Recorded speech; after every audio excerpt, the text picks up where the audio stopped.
à tous, merci de votre fidélité. C'est reparti pour une nouvelle session du MAC sur School TV, une demi-heure sur la scolarité de vos enfants. Aujourd'hui, c'est l'école du monde.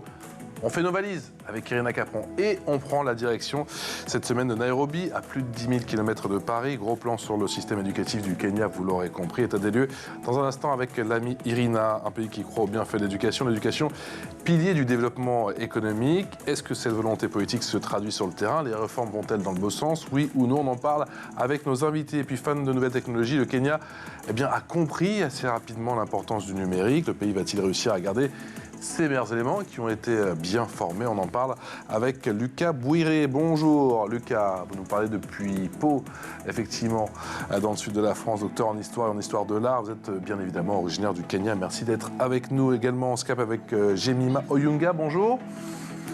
Bonjour. Bonjour Jemima, vous êtes professeur de français dans un lycée public à l'ouest du pays. On parle avec vous, on converse juste après la loupe d'Irina. Salut Irina. Bonjour Patrice. On parle de... Bonjour Patrice. Ouais, j'étais chou. Ouais, t'étais chou. Un peu raté ce bonjour-là. Irina, soyons sérieux. On parle bien évidemment du système éducatif du Kenya dans un instant, mais avant cela, on va faire un petit point géographie. Exactement. Alors le Kenya est situé au niveau de l'équateur. C'est un pays de l'Afrique de l'Est baigné par l'océan Indien. Alors le pays compte plus Sympa de... ton animation, j'aime bien. Ouais, j'adore, moi aussi j'aime bien. On a l'impression de voyager. Exactement. Le pays compte plus de 53 millions d'habitants. Sa capitale, comme vous l'avez dit, c'est Nairobi. Alors la langue officielle, c'est... Le Swahili. Vous êtes un tricheur. Oui. C'est une langue d'origine bantou et plus précisément tanzanienne. Et le Kenya est connu pour sa savane, sa faune, avec ses lions, ses éléphants, ses rhinocéros et ses célèbres safaris. Ça fait rêver. Allez, on entre dans le vif du sujet. À quoi ressemble le système éducatif au Kenya? Alors, depuis la rentrée scolaire de janvier 1985, le système éducatif kényan est basé sur un cycle de 8-4-4, débutant à l'âge de 6 ans. Donc, le cycle 8-4-4 correspond à 8 ans d'enseignement primaire, 4 ans d'enseignement secondaire et 4 ans d'enseignement supérieur. L'anglais et le swahili sont enseignés dès l'école primaire et après le secondaire, l'anglais est la seule langue de référence pour l'apprentissage. Le système a été remplacé, il a évolué? Exactement, il a été remplacé par un programme d'études axé sur les compétences. Alors il est progressivement introduit depuis 2017. Alors ce nouveau programme consiste en 2 ans d'enseignement maternel, 6 ans d'enseignement primaire, 3 ans d'enseignement secondaire inférieur, donc qui correspond au collège chez nous en France, et 3 ans d'enseignement secondaire supérieur et 3 ans d'enseignement universitaire. Donc le système 8-4-4 a laissé place à un système 2-6-3-3-3 et il n'y a pas que le découpage qui a changé. Le nouveau programme met l'accent sur l'auto-apprentissage et l'acquisition des compétences alors que l'ancien système se concentrait uniquement sur la réussite aux examens et à la notion du par cœur. Il y a des réussites bien évidemment dans ce système au Kenya, mais également des difficultés pour les élèves. On parle de quelles difficultés? Alors tout d'abord, il faut le dire, l'enseignement est hautement estimé au Kenya. Le système éducatif est tout de même très développé, mais les écoles sont menacées. Seulement 10% des élèves étaient revenus en cours après les vacances scolaires en octobre dernier. Il y a une baisse de fréquentation des écoles dans le nord du Kenya. La principale cause, c'est le manque de nourriture.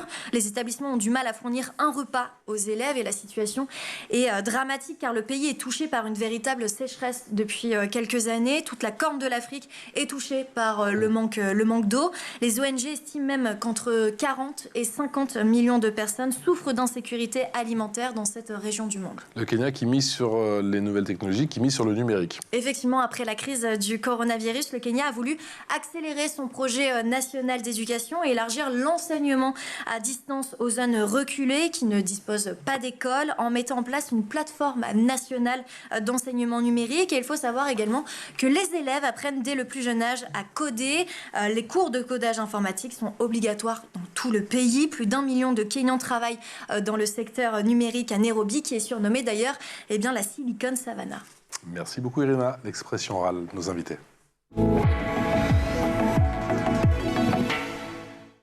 Et nos invités, je vous les représente, Lucas Bouiré, qui est docteur en histoire de l'art, originaire du Kenya, et Jemima Oyunga, qui est professeur de français dans un lycée public dans l'ouest du Kenya. On va commencer avec vous, Jemima. Quel est votre sentiment sur ce système éducatif au Kenya? Est-ce qu'il est en progrès ou est-ce qu'il est en recul d'après vous? Quel bilan vous faites? Vous me parlez du nouveau système d'éducation, c'est ça? Tout à fait. Le 6-3-3, c'est ça? Oui, tout à fait. Oui, le système est un progrès, mais il y a quelques retards parce que le gouvernement n'a pas mis en place d'infrastructures pour qu'on puisse accueillir les premiers étudiants qui ont lancé ce programme de CBC. On appelle ça CBC ici. C'est un système basé sur la compétence.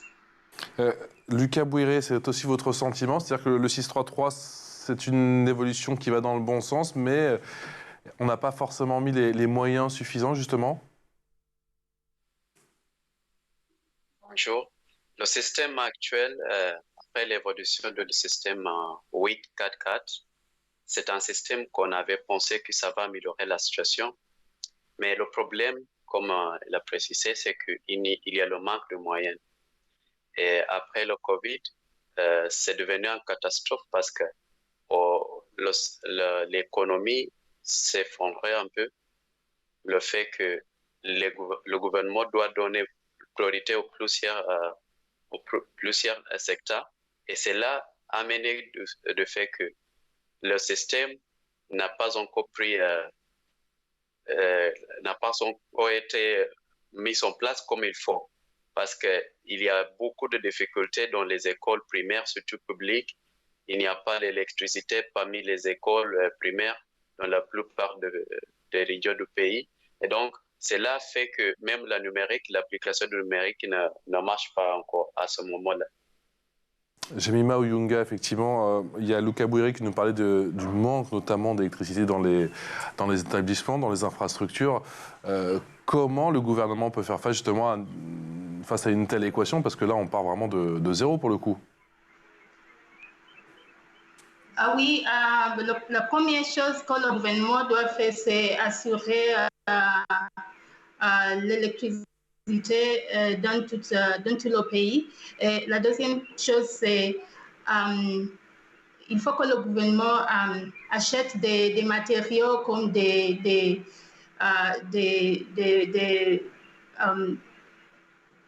ordinateurs qu'on peut utiliser dans les écoles pour que ce système soit bien en place. Comment vont les professeurs, Jemima, aujourd'hui? Est-ce qu'ils arrivent à tenir le coup, si je puis dire? Ils n'ont pas le choix? Est-ce qu'ils arrivent encore à distiller leurs cours, ou il y en a qui baissent les bras, qui changent de métier? Comment ça se passe? Quel est le sentiment général, ou en tout cas dans votre région du côté de l'ouest du Kenya? Est-ce que vous pouvez répéter la question, s'il vous plaît? Comment se portent les professeurs aujourd'hui?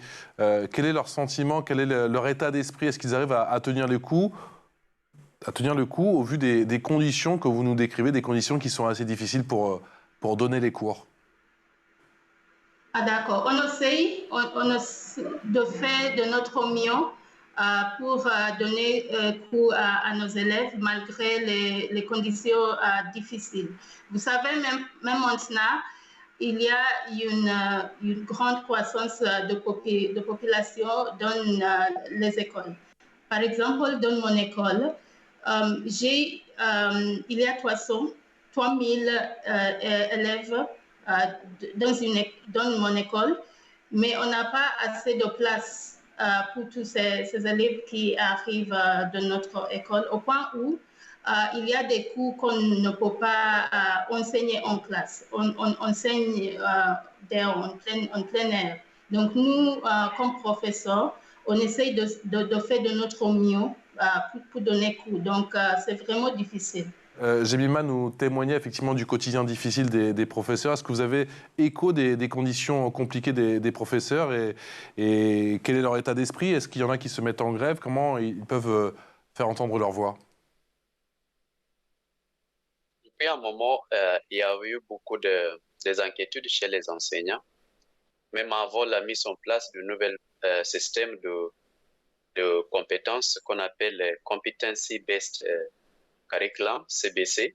Il y a eu beaucoup de problèmes. Même celui qui était le président de l'Union des enseignants, il a été obligé de démissionner parce que les enseignants n'ont pas vraiment voulu accepter le système avant que tout soit fait pour mettre sur place l'infrastructure et les moyens pour pouvoir démarrer le projet.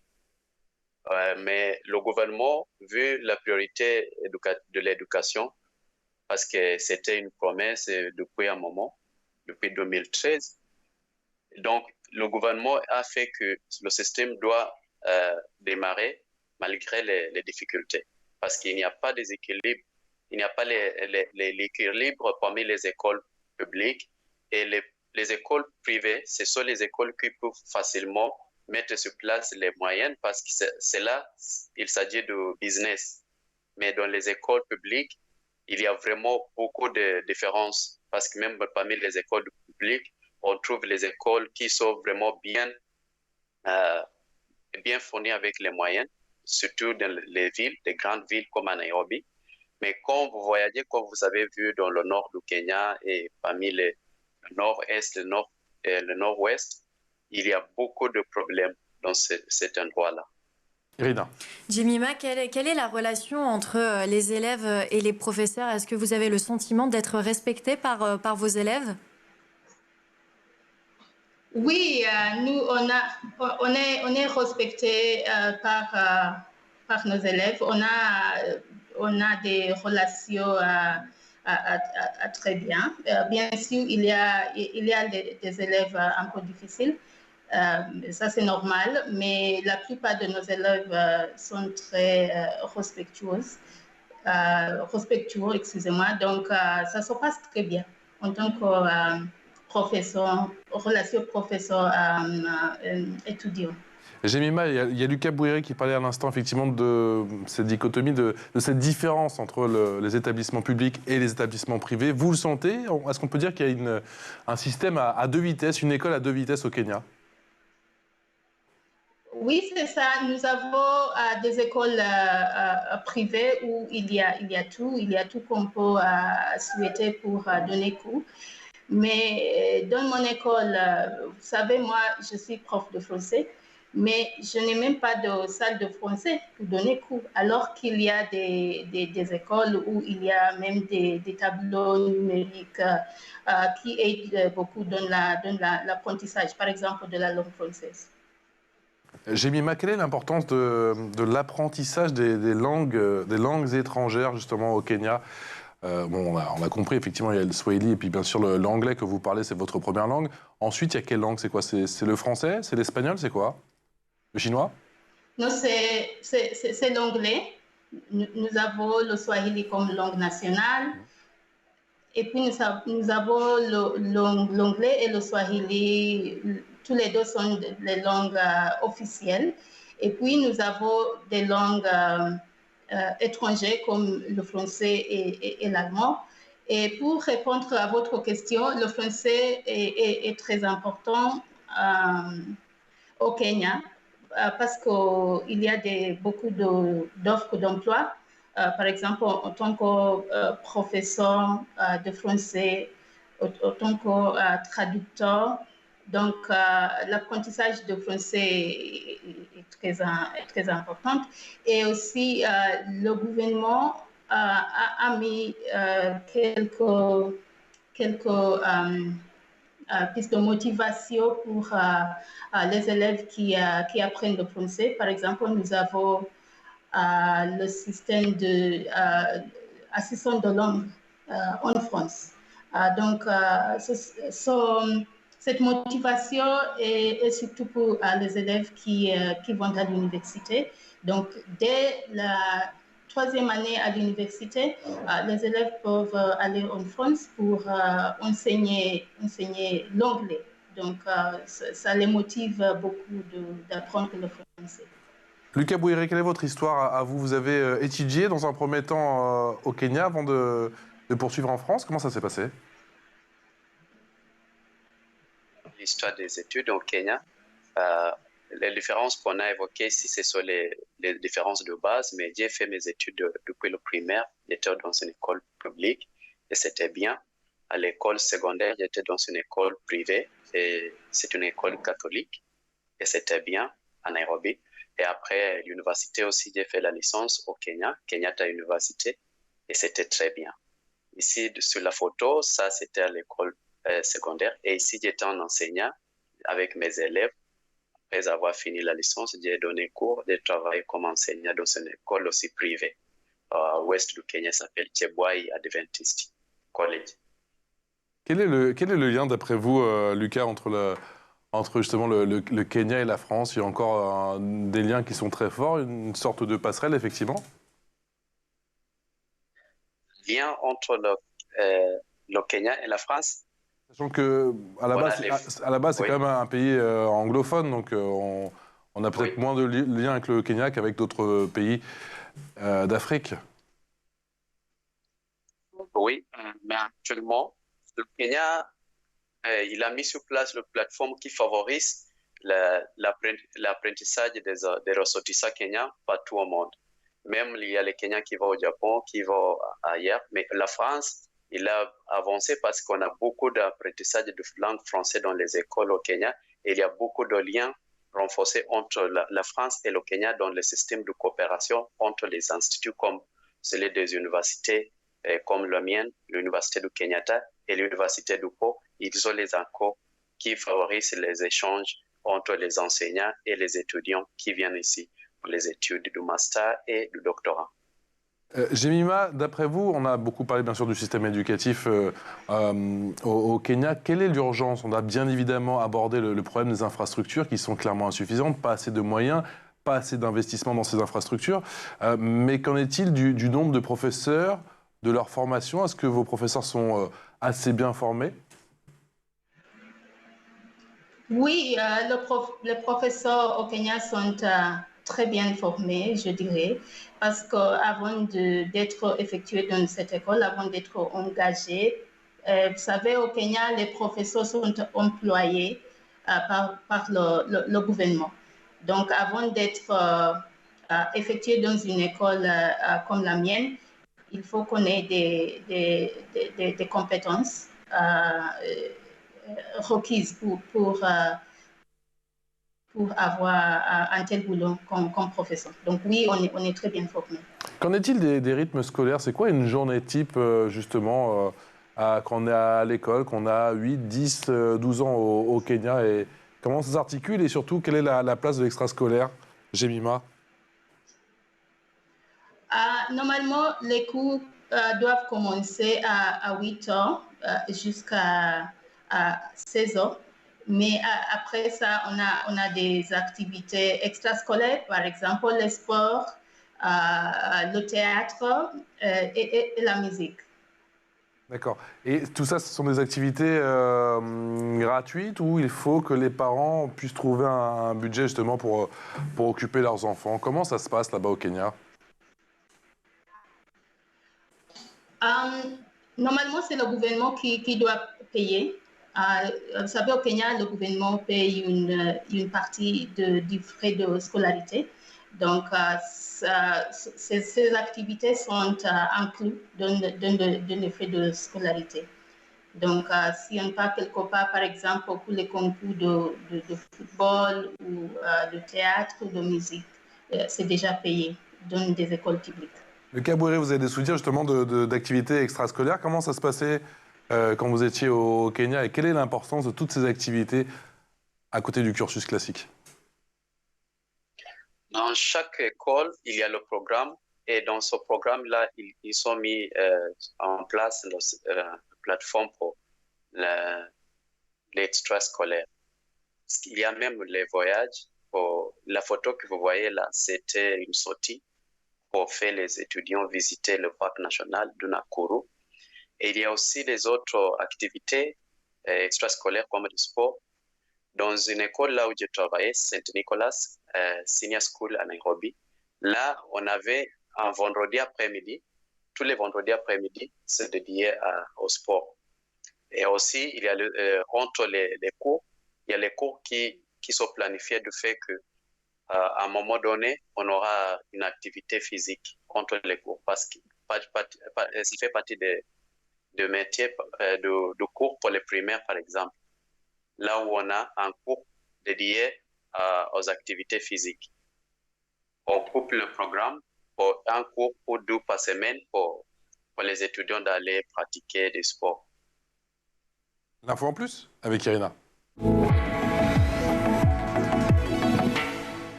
Irina, pour cette info en plus, tu nous parles d'une application qui parlerait de l'éducation sexuelle destinée aux plus jeunes? Exactement, Nena na Binti, c'est le nom de cette application qui en swahili signifie parler avec une sœur.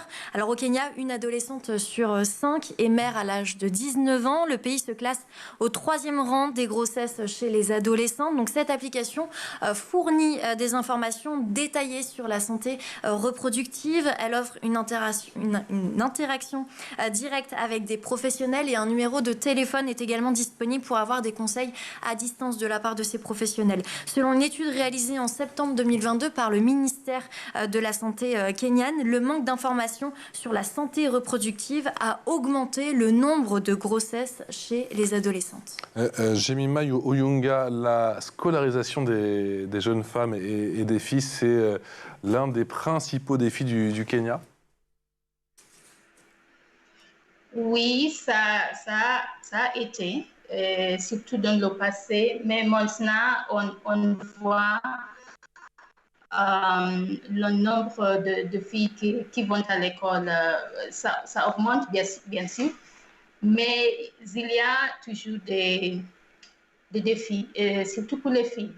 Par exemple, après la crise de Covid-19, on n'a pas toujours retrouvé quelques-unes de nos étudiantes. Parce que vous savez, moi, je suis dans une école internat exclusivement pour les filles. Donc, on a eu ces défis avec nos étudiantes. Gabriel, depuis la crise du coronavirus, on n'a pas réussi à remettre toutes ces filles qui ont quitté l'école sur le chemin des cours. La crise, il y a eu beaucoup de problèmes chez surtout les filles parce qu'il y en a ceux qui viennent des familles qui n'ont pas les moyens. Donc, quand ils sont rentrés à la maison, ils ont vécu des difficultés familiales et ils n'ont pas réussi à revenir. Mais sur le côté des écoles primaires, ce qui est gratuit, n'a pas eu beaucoup de problèmes. Le problème commence surtout au niveau des écoles secondaires où les filles qui sont dans l'étape d'adolescent se trouvent même tombées enceintes pendant s'ils ne sont pas bien dirigés par soit les enseignants, soit les parents. Donc, il y en a ceux qui quittent l'école, pas forcément parce qu'il n'y a pas de moyens, mais parce qu'à cause des problèmes comme celui de rester à la maison sans rien faire. Luca Bouéré, Irina en a parlé en début de présentation pendant cette émission. Elle a beaucoup parlé effectivement du pari numérique qui est en train d'opérer le Kenya. D'après vous, est-ce que ce pari numérique, même si vous m'avez fait comprendre qu'il y avait des petits problèmes d'électricité parfois, ça peut être payant? Oui, ça fait partie des priorités du gouvernement. Et depuis la promesse de 2013 pour le gouvernement, c'était de changer le système vers le numérique. Et là, ce qu'on a vécu, c'est le problème surtout du financement du projet, parce que même les premiers ordinateurs qu'on a donnés aux enfants, on n'a pas pu donner à tout le monde, à tous les étudiants, surtout de primaire, parce que ça devrait démarrer au niveau primaire. Mais c'est un projet qui est toujours d'actualité, qui fait toujours d'actualité, et j'ai l'espoir que ça va réussir. Jemima, c'est aussi votre sentiment? C'est un pari qui peut s'avérer gagnant, le pari du numérique? Oui, je crois que ça va être un problème qui va durer longtemps parce que le gouvernement n'a pas mis n'a pas des moyens d'acheter des matériaux dont on a besoin pour numériser l'apprentissage à l'école. Luca Bouéré, on parlait du numérique, on a vu que, effectivement, Irina en parlait aussi, il y a des jeunes Kenyans qui apprennent à coder dès leur plus jeune âge, ils sont convoités par le monde entier, ça va peut-être être la limite du système, c'est-à-dire que si vos meilleurs élèves s'en vont, alors ça a peut-être été le cas par le passé, Mais ça va être compliqué si vous formez effectivement une jeunesse qui est donc éduquée, qui est donc bonne effectivement dans l'industrie du numérique et qui va s'envoler en France, aux États-Unis et qui ne va pas profiter au pays finalement. Un peu comme vous.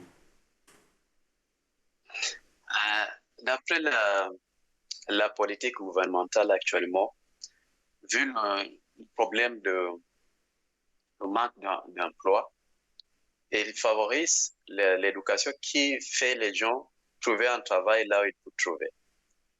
C'est là la parole du gouvernement. Mais vraiment, ça sera un problème si on ne peut pas profiter des acquis de nos élèves. Parce qu'après, c'est le pays qui doit profiter de cela. Et une fois qu'on a investi, on devrait aussi en profiter. Mais le besoin, même l'envie de beaucoup des étudiants au pays, c'est de trouver même une opportunité à l'étranger. Parce que trouver le travail au pays, actuellement, c'est un peu difficile. Comme partout au monde, mais au Kenya, c'est grave parce qu'actuellement, on a beaucoup de diplômés qui sont dans la rue. C'est pour cela que beaucoup des étudiants qui utilisent le numérique, ils essaient de trouver les moyens de sortir. Actuellement, ils passent par les médias, les réseaux sociaux pour pouvoir trouver une activité qui n'a rien à voir avec les études, mais qui peut faire vivre les gens. Comme les statistiques et tout ça. Jemima, l'exode des étudiants, oui. le départ, Jemima, des étudiants à l'étranger, c'est un sujet au Kenya? Oui, c'est un grand sujet au Kenya parce que des choses deviennent de plus en plus difficiles. Comme Lucas a dit, même pour les personnes qui sont formées, ça devient très difficile de trouver un emploi et la vie devient de plus en plus chère. Donc, on a peur de perdre toutes ces personnes qui ont été formées, mais de qui le Kenya ne peut pas profiter.